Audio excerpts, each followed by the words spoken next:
It is 7 o'clock. I'd like to welcome you all to the November 1st DeSoto City Council meeting. We'll start with roll call, please. Daniels? Yes. Montemayor? Here. Murdoch? Here. Ritter? Here. And Councilman Lane is absent this Okay. evening, Mayor. I would ask you all to please rise and join me in the Pledge of Allegiance. I pledge allegiance to the flag of the United States of America and to the republic for which it stands, one nation, under God, indivisible, with liberty and justice for all. Okay. Our first item tonight is our consent agenda. I think we'd like to... I'd like to make a motion first, Mayor. I'd like to make a motion to amend the agenda, include a proclamation, Bells of Peace, a World War I remembrance by yourself, please. Second. All right. I think we do a roll call on that, right? All in favor? Aye. Opposed? All right, so we will start now with our proclamation. November 11th of 2018 is going to be the 100-year centennial of the armistice for World War I. So the end of World War I will be coming up. A centennial of the end of World War I is coming up in about 2 weeks. So to help honor that, we're going to have a proclamation here in DeSoto. An organization hosted by the World War I Museum has started a movement called Bells of Peace, a World War I remembrance, and we're going to adopt a proclamation in support of their efforts.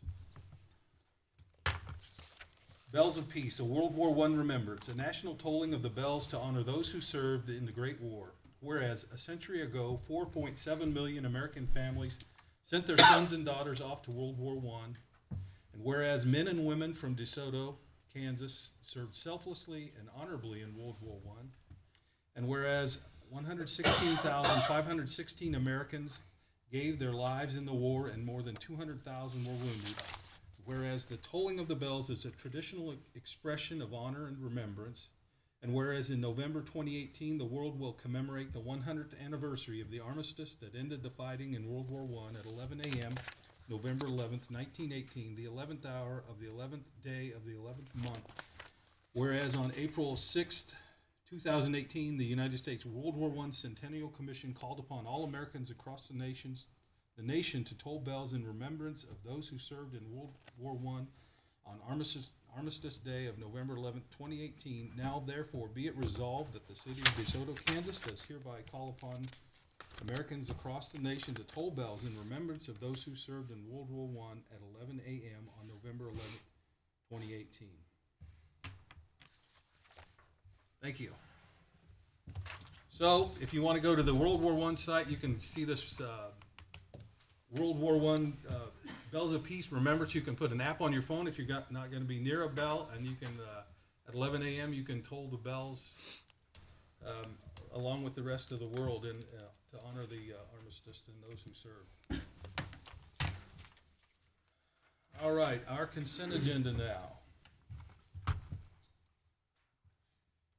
Item A, approve minutes of council meeting of October 18th, approve pay ordinance 841, approve fee resolution to add fees for municipal court warrants, motions, and public defense.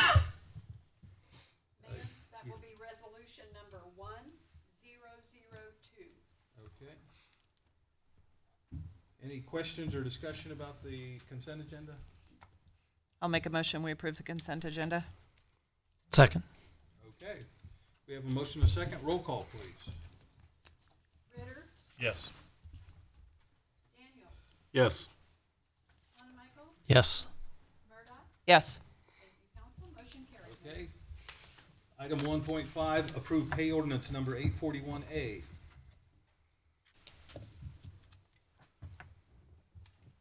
This was originally separated because we thought Kevin had to recuse himself, but since found out that as a refund, it is not necessary for him to leave the meeting for this, so. Okay, I make a motion, we approve pay ordinance number 841A. Do you have a second? Second. Okay, we have a motion and a second. Roll call, please.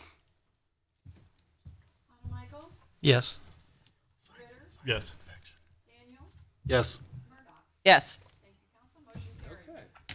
Our next item is called a public Members of the public are welcome to use this time to comment about any matter relating to city business not listed on tonight's agenda. The comments that are discussed under call to public may or may not be acted on by the council during this meeting. There is a 4-minute time limit.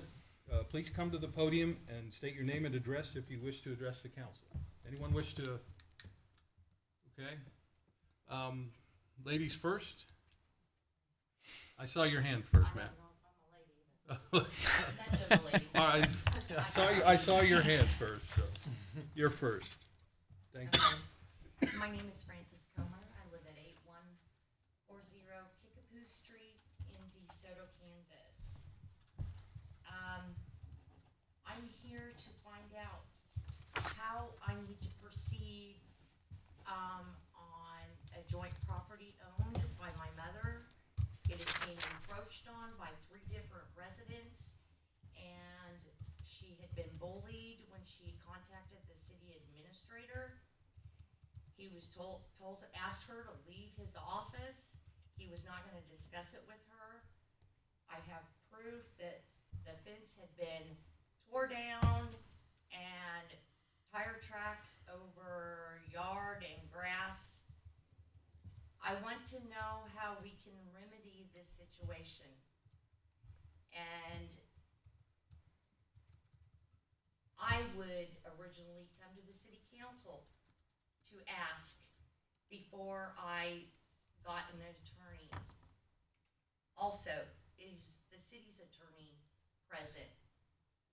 Yes. Okay. I just wanted to make sure that.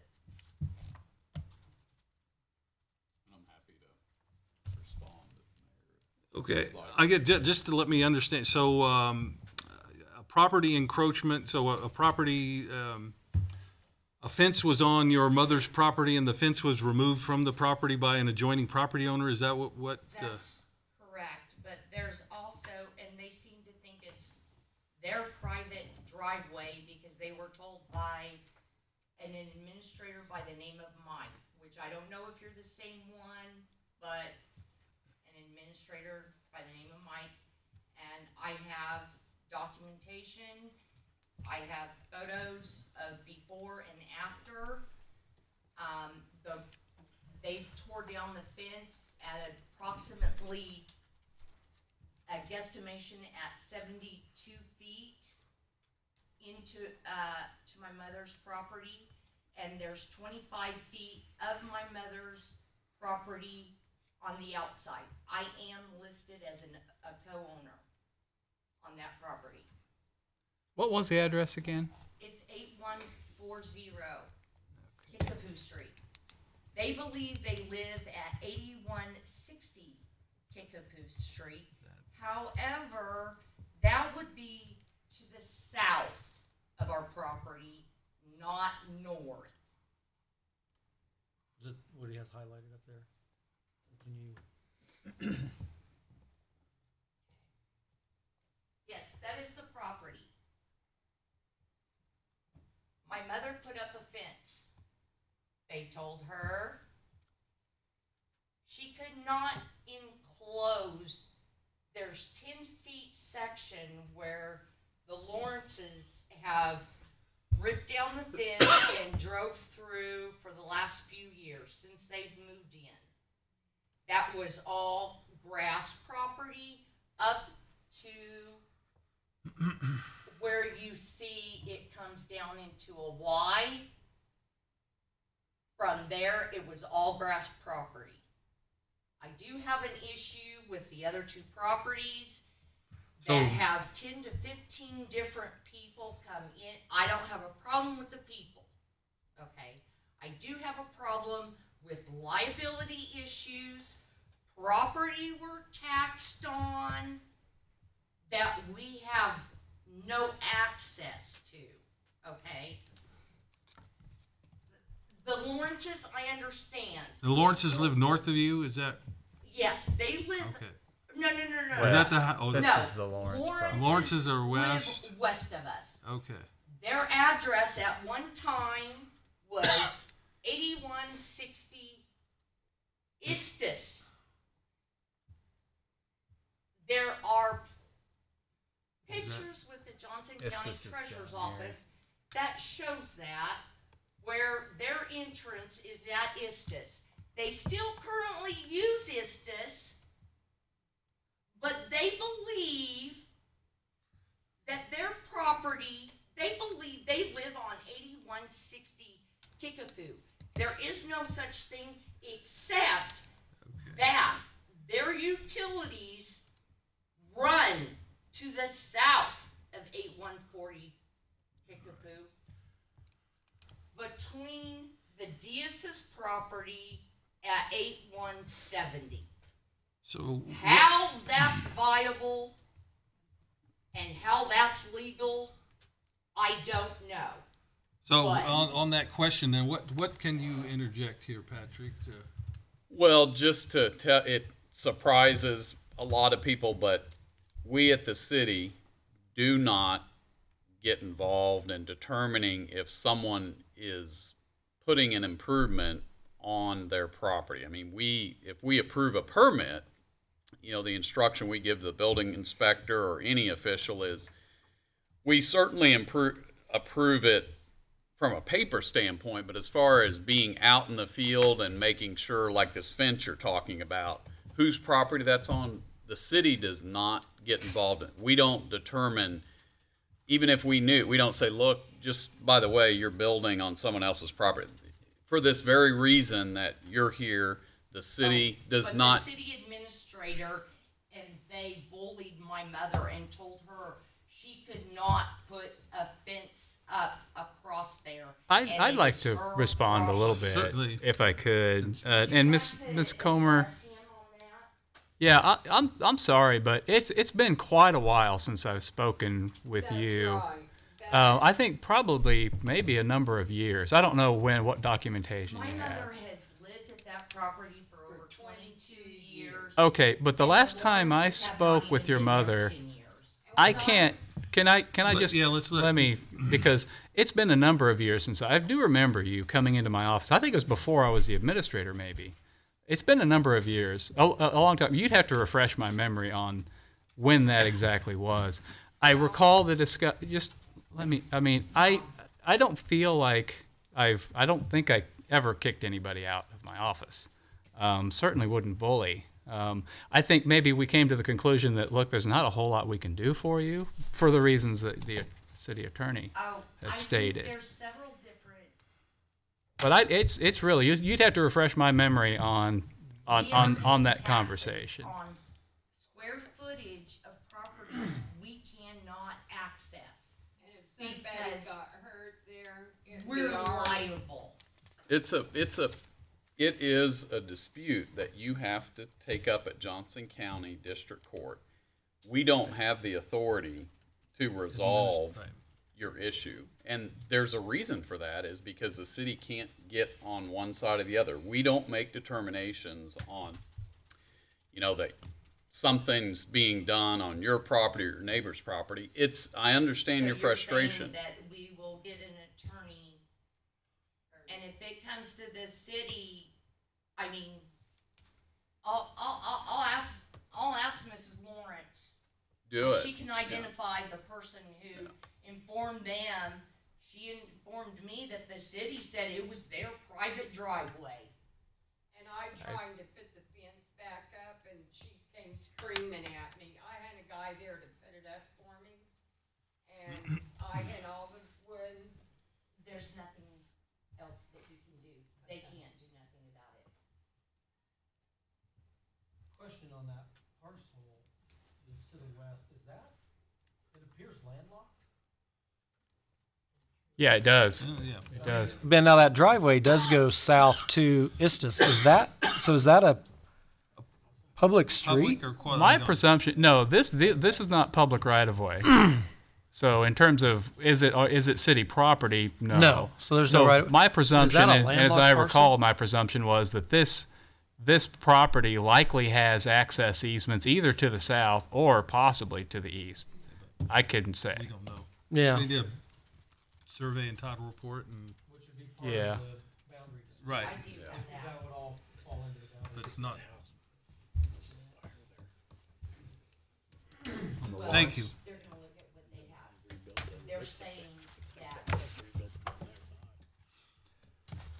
they can't We don't decisions on resolve that property because- disputes. So citizens can't sue them for a wrong decision.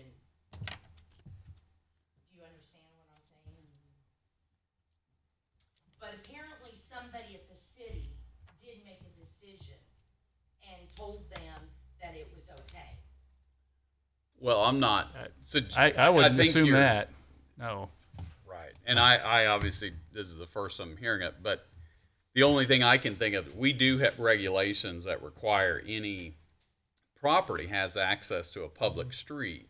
And so maybe, I'm just guessing, They but do maybe, have. well, I'm just saying maybe someone was talking about that issue that, you know, a property can't be landlocked, that it has to have an access to a public way or an agreed easement. There are some properties in DeSoto that have that, but other than that, Well, north, there should not be any easement on the north side of our property because there are no utilities that run through there. It is through the south of our fence. And like I said, I am very concerned that we're paying taxes on square footage that we can't use because Okay. 3 other properties feel that it's their private property. And another thing, a fire truck couldn't even get up. It's only 10 feet wide. They couldn't even get I around. have been told by the police department that they're not allowed on our private property. That is our private property. I have called the police on them, and the police insist that it's theirs. So I got a lot of issues, okay, with this. And I would like to remedy, I wanna remedy it. I'm willing to Unfortunately, work we with the can't do that board. here tonight, though. I'm No, I sorry. understand that. And my main question was, where do I go next to proceed? I know I need to start with the city council. Well, it sounds. Frankie, it sounds like, and Patty, it's with the Johnson County is who is going to be able to help you with this. Once, you know, it may require them coming out and surveying, it may require them so that you can get clarification on exactly Not what that your it'd be the property. county It's not court. the It would county. be It's a court. quiet Just a title action. You would have to file a quiet, to have a judge resolve this property dispute. Okay, that's fine. An attorney would be your next, So you need an attorney to go to walk you through the courts of Johnson County. Down in Marker where the corner is. Yeah, but they're saying they can't do nothing. We have to get an attorney and go through Johnson County. Because they're not gonna touch it. Thank you. I'm sorry we weren't able to help you tonight.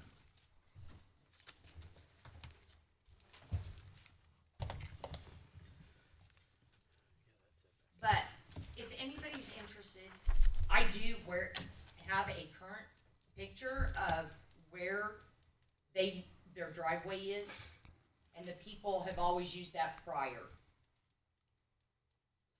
This is a curtain, and they still use that. They drive in one end and drive out the other. So, Okay. thank you. Thank you, ma'am. Mr. Garrett?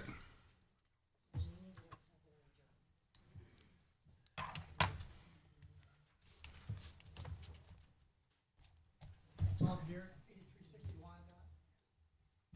I was in here on October the 4th to give you a deal on a sign for Memorial Hall. And this is what I brought the first time around. Bob, would you mind raising that mic up a little bit so it might record a little bit with it? Something shorter than me. I can't tell if it's. Council didn't seem too crazy about that, so I got with Rob and we kind of come up with this. It's the font. Right. Yeah.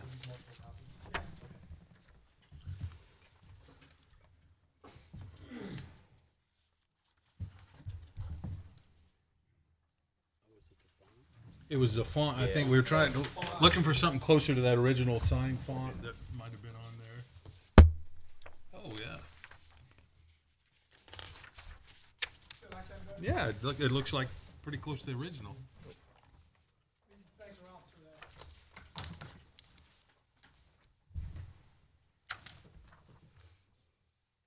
Looks good. Me. The other thing is, we haven't got a cost on this yet. But we want to make sure that, everybody's in agreement. So, You had a cost on the original font, right? I think each half is like 17 something. Yeah. Was there any reason to think this would be more?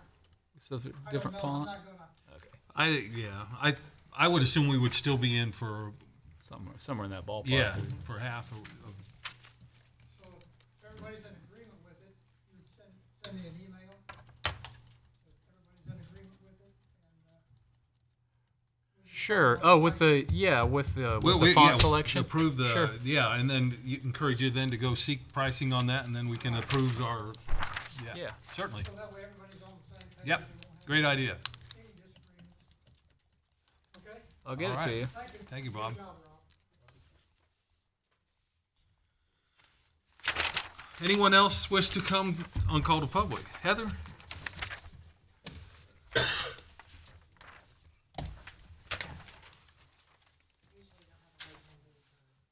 But Heather It's not Lewis working. at 9165 Coronado. I wasn't on here, I just was in here with the soda days anyway and thought I'd take the opportunity to mention. A lot of you guys are in the neighborhood that I'm in. And I had emailed Mike and Lynn Yep. about the stop sign. So just taking a relook at having that stop sign at the corner of Waverly and Explorers Trail put back up as a way to get people to slow down again. So I've got a sixth grade boy who's on a bike and going way too far. Kudos, but then again, my heart goes, oh my gosh, we live in this area that's not safe on bikes. And honestly, in our neighborhood, I see this turnover of families too. So we're turning over families that were original owners, that kids are married, and now we've got more young families moving in. And it's just, Corliss and Waverly are awful, and I don't know what could be done, but I know that corner right there had that stop sign when I moved in 4 years ago, and it was taken out 6 months after we moved in. And after your email, maybe something, usually what happens is there's enough complaints that they get taken down for whatever reason. That corner, the chicks live on that right-hand corner, and that there's a huge tree line there. So even when the city comes through and clears it up a little bit, it's a dead, you can't see to the right.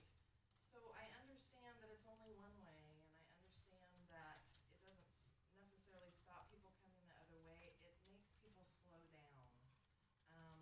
So maybe as one of the things that can be done to start making that whole area more safe.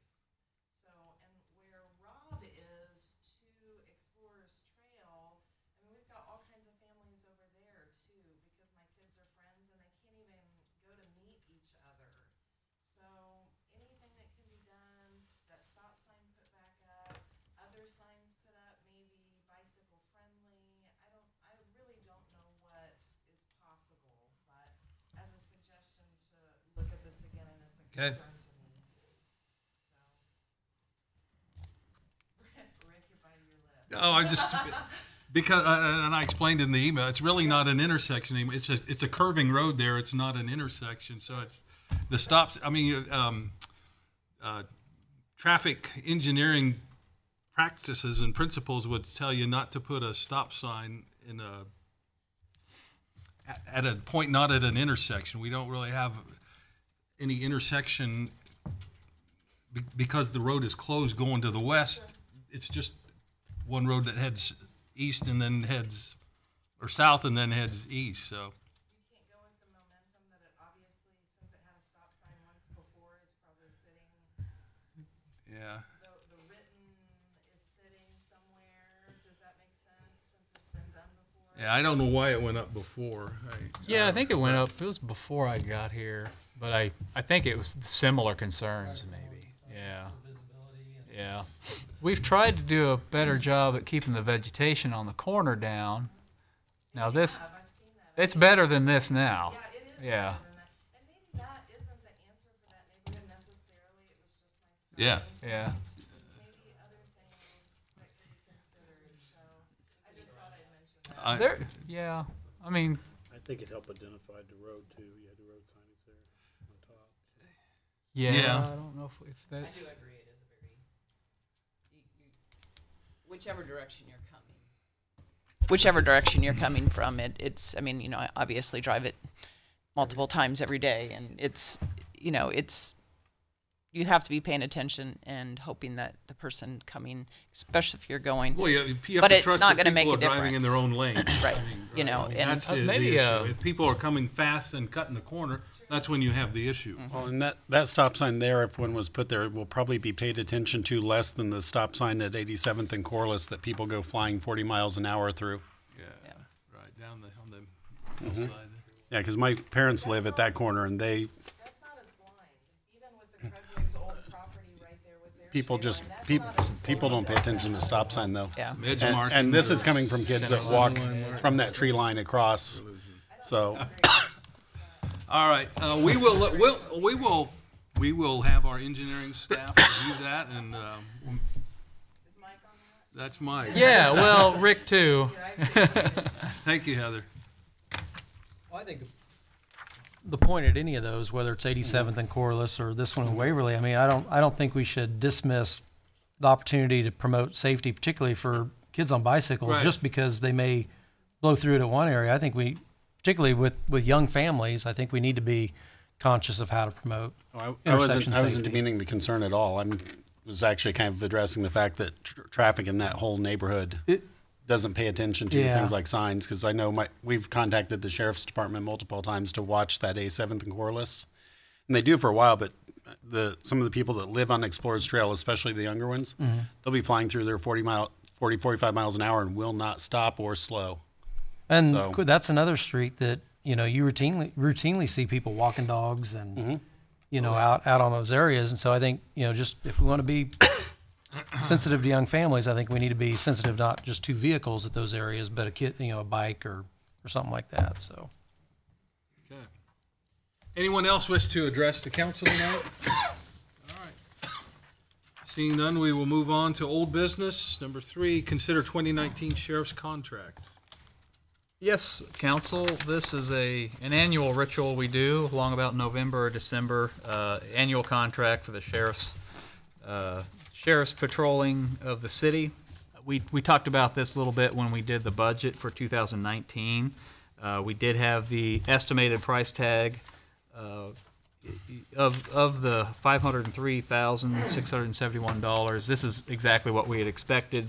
Sheriff's Office gave us an estimate of that when we were talking about the budget. So no surprises there, although that is up about 8.7% from the previous year, but we talked about increasing personnel costs and just some other inflationary costs that hadn't been caught up in the last several updates. So this is pretty expected. The format of the contract is exactly the same as we've seen in years past, with the exception of we've now memorialized the law enforcement headquarters and their placement at the west end of the community center. So Section 9 in the contract speaks to that. There's an exhibit that shows a specific room, and it outlines what the city's responsibilities are for that room and the sheriff's responsibilities are for that. Jeremy Campbell is here tonight, and I think he wanted an opportunity to kind of address, did you? Okay, well, he's here to answer questions. I just can't say enough good things about our relationship with the Sheriff's Office. It's just a fantastic partnership for us, served us well throughout my tenure here and even before then.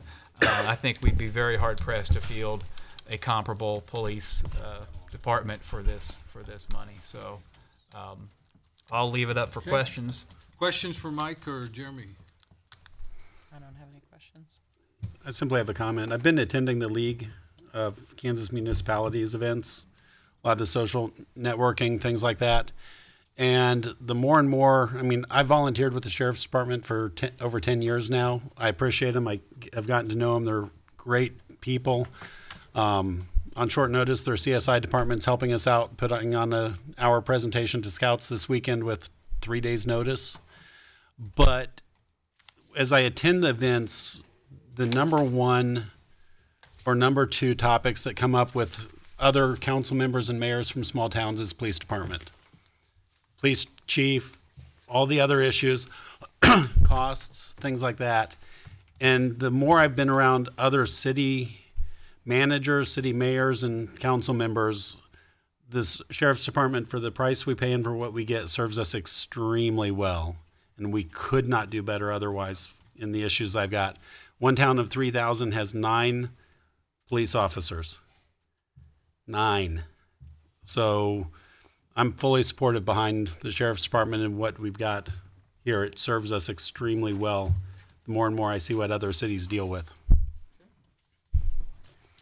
All right. No, he's going to rebut that. I can, but he stood up. Jeremy Campbell, Johnson County Sheriff's Office. I'm the captain over the patrol division. For those folks writing tickets and stuff, that's the face I am of the patrol division. And I really kind of just want to echo the city administrator's sentiments. We're super happy with the relationship. You know, we really enjoy being up here. Just a couple other things I'd like to put on your radar. We're very happy to have invested in the community center here in our position there to kind of have a more permanent space for our folks to work in. We're really excited about that. Just to put it on y'all's radar, at the end of January, we're planning on having another town hall meeting. We had one last January. We thought it went over real well, and we're looking forward to doing that again.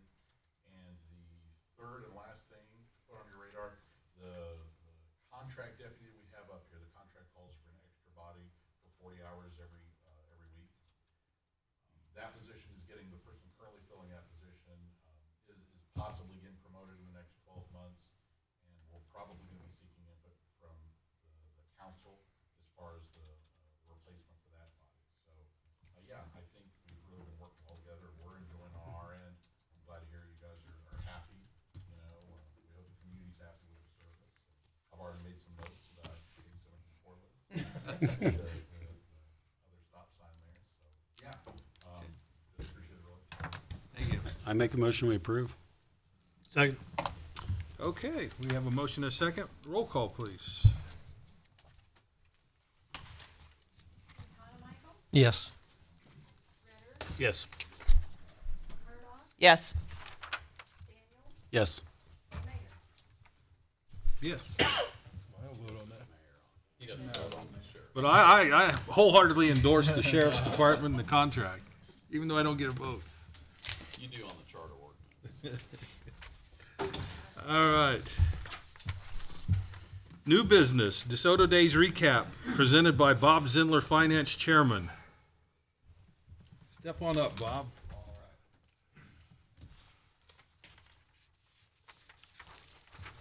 Bob Zindler, 33180 West 95th Street, DeSoto, Kansas.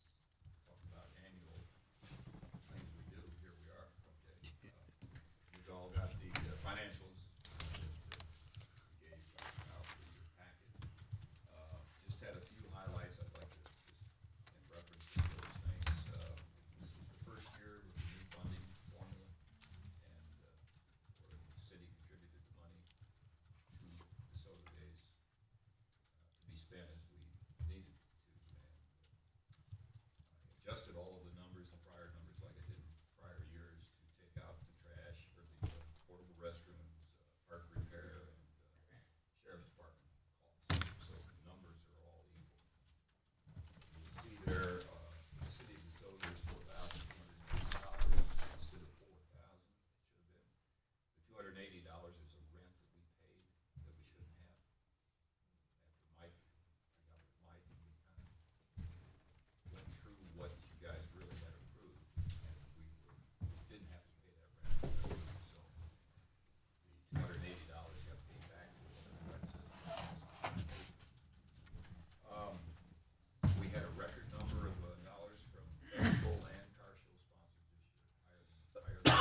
next year, we're considering eliminating possibly commercial vendors.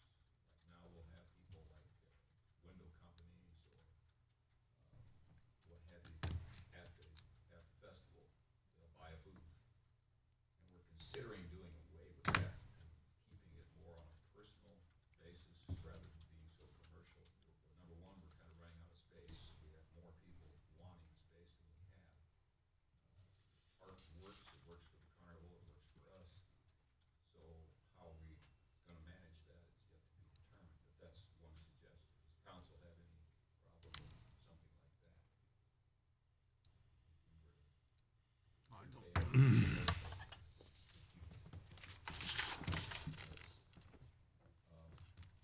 Other than that, do you have any questions?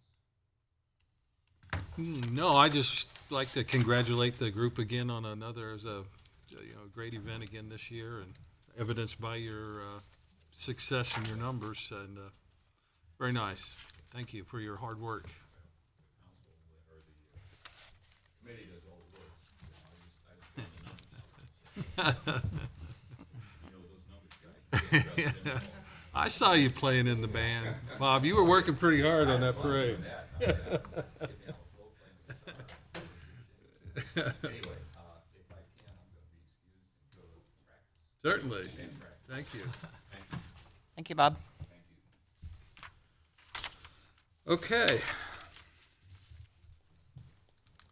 Moving on. 4B, report from Volunteer DeSoto. We're going to need a motion to table that. Linda's not able to be here tonight. I'll make a motion, we table 4B, report from Volunteer DeSoto. Second. Okay, all in favor? Aye. Opposed? All right. 4C, consider temporary use permit submitted by Mill Creek Rifle Club. Yes, council, this is a temporary use permit for an event that is planned for November 17th and 18th with a possible rainout day for the next weekend.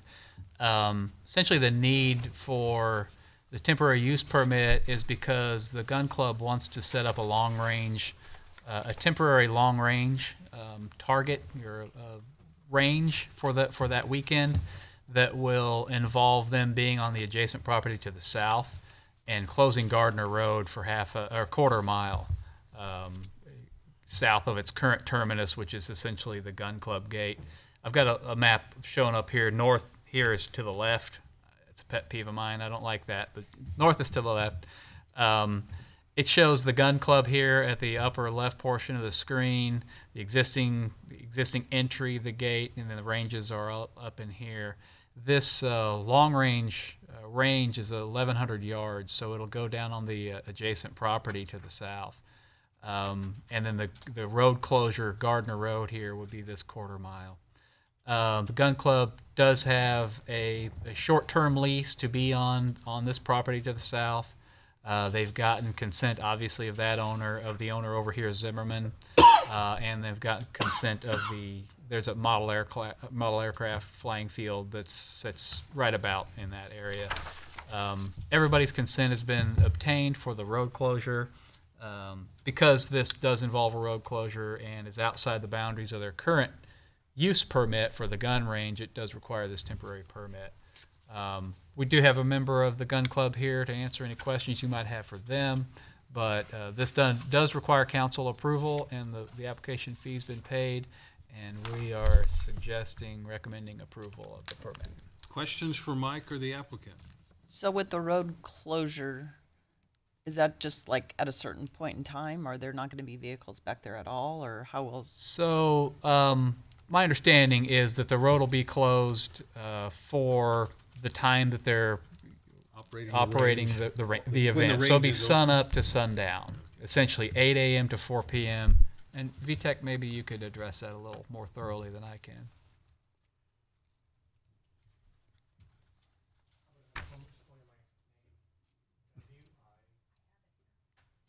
Yeah.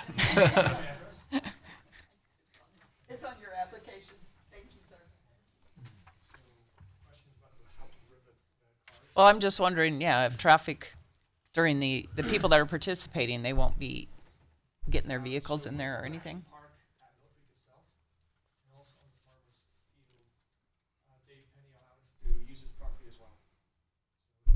farmer's field. And then as the day progresses, we should be finished around 4 o'clock. It's a pretty competition. So you'll have them drive in, then you'll close the road once participants are in? Any other questions? Motion? I'll make a motion, we approve the temporary use permit for Mill Creek Rifle Club. Second. Okay. We have a motion, a second. Roll call, please. Yes. Yes. Yes. Yes. Mayor gets to vote here, Patrick says. That's all right. Yes, thank you. Motion carried. All right. Item 4D, consider ordinance amending charter ordinance number 14, delegating review of transient guest tax expenditures to the city attorney or city administrator. Yes, Council, this is an item that actually originated at our most recent Economic Development Board meeting.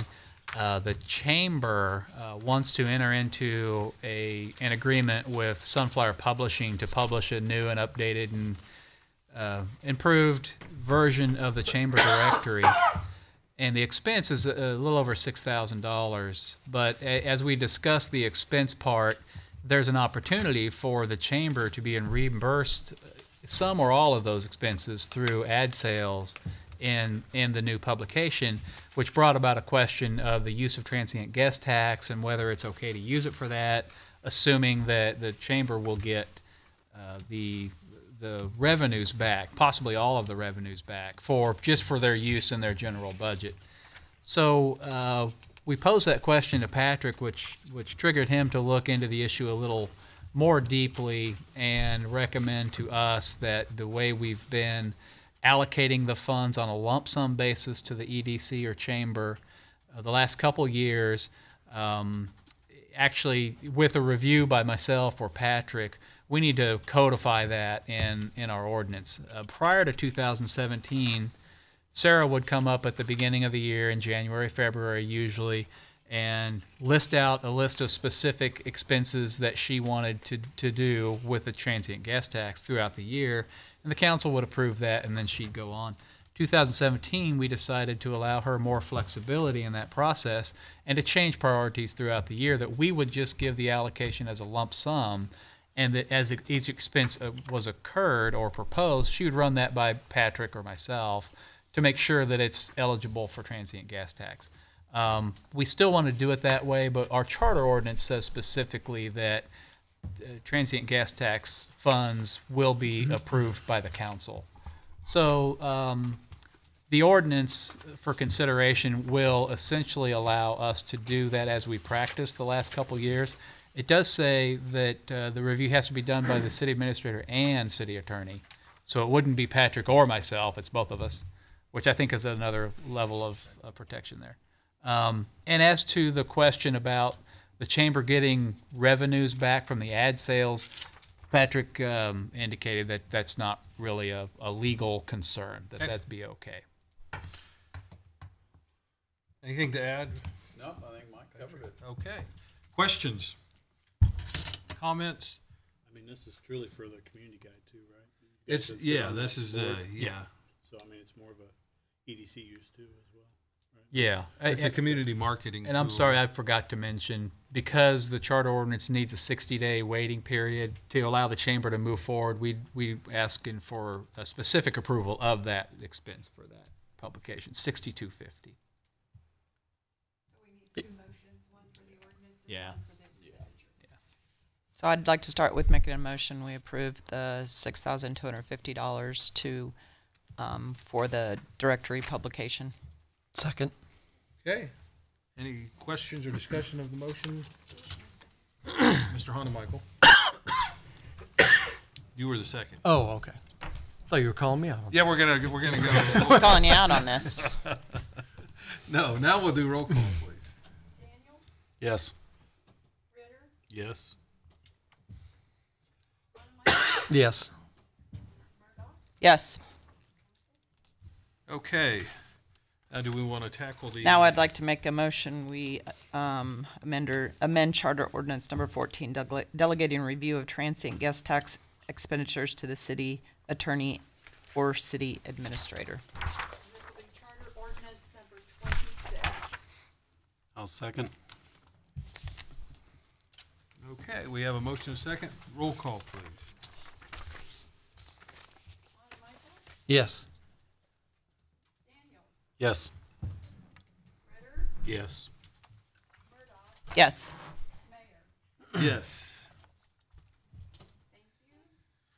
The motion carries. Okay. And just maybe as a quick follow-up to Councilman Ritter's comment about the guide. Sure. It is a multi-purpose guide. It's going to be very high quality that's consistent with what the communities around us have, be it Gardner or Eudora, right up to, a Lenexa or something like that. Yeah, So it's going to the be lake. of the caliber that Johnson County area communities or surrounding area communities have for use by the chamber, EDC, new residents. It'll be very much a multi-purpose, high-quality guide that'll serve a lot of functions. Thank you, Kevin. Okay. Executive session, none, I assume? Nope. Okay. Advisory reports, city administrator. I have a few things to report. Okay. Three things, actually. The first two have to do with the next council meeting's agenda items. Hopefully, we'll have a lease for the council to consider for a second service provider in our unserved areas for broadband internet south of K10. Actually, it was one of the three who submitted proposals based on our RFQ. Zoom Fiber, they're here in DeSoto, and we're working on terms of a lease agreement where they can use 3 of the conduits that are going to be turned over to the city to provide service to that area. So broadband committee, we're trying to get together early next week so that we can wrap up that and hopefully have it on an agenda for next meeting. I think that's kind of exciting to have off the bat, day one, have 2 service providers in that area. So that's the first thing. The second thing, I'll be meeting tomorrow morning with department heads to go over some draft revisions to our employee handbook, our personnel policy handbook. There are just some things that, the existing handbook was last revised in 2007. We have procedurally, we have some things that we do procedurally now that aren't really reflected in there. There are a number of policies that we don't have a social media policy. We don't have a sexual harassment policy. So we're going to incorporate some of those. And there's some other stuff relating to on-call pay and expectations for that. Slight changes, not a complete overhaul, but some changes. So we'll have that draft for you, hopefully at the next meeting as well. So those are things to look forward to. The last thing I wanted to bring to your attention, we got a pretty exciting application in on Monday for an apartment complex on the Brady subdivision property. This is it's been zoned R3 for quite a while, kind of right behind Dollar General off of 90th Street, 90th Circle. This proposal came in, it's 326 apartment units. This is the architectural, kind of a 3D rendering of what they look like. Just a fabulous looking proposal. They want to do this all in one phase. So this is a site plan application. Actually, they'll be going to the Planning Commission. 326 units, 1 and 2 bedrooms, and also some villas that are 3 bedroom. And they want to construct it all in one phase. They've told us just estimating about a $40 million investment in that location. So this is a big deal. And they come in. They didn't ask for tax breaks. They didn't want utility, breaks. They asked us what our regulations were and intend to meet them fully. I asked them about phasing of the of the property, and they've indicated that this, for them, this is a phase. Phase one. This is phase one, and this is the whole thing. So Who is- the layout. Who is this? I think the people behind it are Keller Williams, the property development arm of Keller Williams. So the villas would be here. So kind of orient. This is 90th Street, east-west. Currently, it just comes down. There's nothing on either side. The townhomes are shown here to the south. So the villas would be in this area, and then the apartments would be up in here. 5 buildings. The main building here, they're showing an amenity area. That's pretty impressive. A pool lap lane with a spray feature, fire pits and TV walls. I don't even know what a TV wall is, but they're showing one of there. They have a dog park here in the southeast corner of the property. The application's a very thorough application, very complete. This is going to the Planning Commission on November 27th. So the property is already zoned, and it doesn't require a special use permit, so this won't be something that comes to the council. This is approval by the Planning Commission. They submitted traffic study, revision to the drainage study, all of which kind of are brush-ups of what they did for the Brady Apartments when this has probably been about 15 years ago. 2002, 2000. Oh, yeah. Right? Brady. You were on the... Twice. Oh, yeah, you Yeah, were. I was on the planning commission. We dealt with that one twice. Right, yeah. So, a lot of the planning, a lot of the infrastructure is already there. So I mean, I'm very excited about this. Do you know I mean, what the rental pricing is? I'm sorry? The rental pricing? They're not set, but I think it's going to be at a higher price point than the K10 apartments. I think they're looking at, $1,200 to $1,800 a month.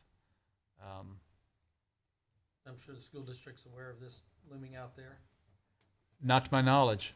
Haven't had we had one meeting with them about a month ago, and I didn't feel like I could announce anything until we get an application in. So we're going to have that discussion with them. I mean, these are the renderings. I mean, we're not used to getting something like this in. Yeah. Especially it's not coming in asking for all sorts of subsidy. Yeah. Well, it'd be hard to give subsidy for that. So yeah, we're pretty excited. Beyond a need. What else you got, That Mike? was it. I don't have any better news than that. Yeah, that's a nice finish. Can I ask a question while we're on mic? Can you give any kind of an update on comp plan or park study? Yes. The park master plan is going to be ahead of the comp plan. We had the consultant in here this week, had a park board meeting on Monday evening. It's in draft form. We have 2 weeks to get draft review comments back to the consultant, and then they'll finalize the details. They do have preliminary recommendations for that. We'd anticipated actually bringing that to the council at the November 15th meeting as well. So that's that. The comprehensive plan, we're a bit behind. I wanted to finish that by the end of the year. It's going to go into the first quarter of next year. We're at the point now with the comp plan of laying out future land use categories.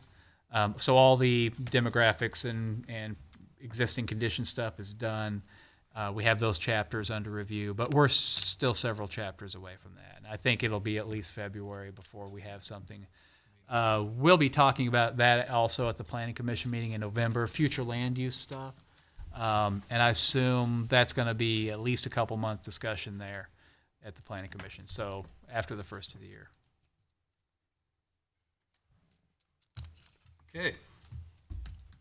Patrick. Nothing for me. Lana.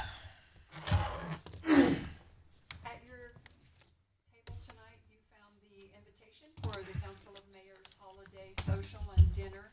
So if you would please check your calendar and shoot me an email, yes or no, or if you know now, you can do that as well. But I just need to get back to DJ on that. A lot of planning has gone into it again, as usual, but I think you probably read my email that the band from last year was such a great comeback with the comments. They wanted the band to return, so you will have 4 chickens and a Coke, and the 2 guys that played the sax and all of that, they'll all be back for Will you call attention to their special honoring Tim at the event? Yes, the current president of the Council of Mayors and DJ Curtis, who works with the Council of Mayors, decided this year that they wanted to have honor former Mayor Tim Meunier. And they're going to do that by asking everyone who comes to bring some type of donation for the Johnson County Christmas Bureau, especially toys and winter clothes, coats and things for the kids, because Tim had such a heart for the kids and was always donating his time when his own kids were little, and just if somebody asked him for money for a child, he'd go give them everything in his pocket. So that was something that the mayor, the president of the council, and DJ Curtis came up with. I was telling our mayor I was surprised because DJ had kept that from me as well. So This thing's neat. They're doing that this year. thank you, Mayor. Thank you. Council comments. Kevin, you want to start? Sure. I will build on Mike's comment about the upcoming potential lease situation for broadband and in particular work of the broadband committee. So obviously that played out just like we wanted to. Not only get a competitive provider into town, but we've got now another carrier who's interested in serving our community. And I think from what I've seen on social media, it's all very, very popular, very, very supportive. So that's going well. I just want to make the council aware of a few other items that we'll be addressing with the broadband committee going forward. One is framing up the kind of what's happening with the public Wi-Fi component or how that'll be handled or gathering input for how we can take advantage of that or how we want to use it. But working with RG and city staff to frame that up and what that'll look like and how that'll play in. So please provide any input that you may have, but we'll be taking that up. Another one is working with Clearview City and trying to make sure that they're at the table because we've got one private entity that's got to play along with the provider in order to realize the service in that area. So the broadband committee will be the vehicle for hopefully convening those meetings and creating those discussions. The other topic is enterprise class services. I don't see this as one where we're going to push maybe the city's involvement in creating any kind of infrastructure, but I do see the broadband committee, particularly with the mayor being on it, as an advocate for our area businesses. So this will really be bringing in the chamber EDC executive to get the input of our area businesses, not only to make sure that their enterprise class services are being met, but also because it's an issue associated with economic development pursuits and making sure that we've got adequate enterprise class services. Again, not only to make sure our current large-scale businesses are adequately being served, but that we have those kind of facilities available for us in our economic development pursuits. And that's just from our work in the telecom industry. The enterprise class carriers are looking at DeSoto about the same way as the local broadband carriers are, and just aren't seeing the opportunity here. So we need to be an advocate of businesses to help bring that here so that we're also on the economic development roadmap. Thank you. So also open to any other input that we can. Lori? I don't have anything. I was just going to ask about the park plan also, and you beat me to it, so I'm good. Do you think it's really going to be here the 17th, Mike? The 15th? Or the 15th, I mean? We could have the findings. I guess it would be good if I would like to make sure that the council has enough time to. It's a fairly extensive document, and I probably might need more than a week to really give people a chance to look at it. Yeah, I think that was a rollout, kind of a rollout. The present. So the consultant actually, he has one more. The consultant will be attending the first meeting in January. Okay. for like the final For the presentation, so formal present, but so it will be available to the council Months sometime in around. Okay. yeah, Good. in advance. Give everybody a chance to thoroughly read it. All right, thank you, Rob. Kevin? No, thank you. Yeah, I was going to talk about the park plan a little bit, but you did that. So, Obviously, that's on all our minds. I went to the. Well, you went to the. I went to the yeah. meeting Monday night as our representative on the park board, and no, it's a good looking plan. I think you'll be pleased when you see it. But Any comments on the recomposed Parks Board? I think, Or is it an active group? Is I it? was happy with the group and their interaction with the consultant at the meeting Monday night. So. Yeah, so part of what's in the plan is some suggestions for how that group function, what its function is, and so we're looking through that. We might just go with what's in the draft, but there is some definition about what that group's going to do moving forward, and then we'll need to overhaul bylaws to mesh in with those recommendations. We haven't really can't do that until the plan's done. And we've adopted the plan, and then we can adopt new Yeah. bylaws for our park board. Yeah. No, it was a good meeting Monday night. So with that, I would entertain a motion to adjourn. I'll make a motion, we adjourn. Second. All in favor? Aye. Opposed? Oh, sorry, Loya, I didn't.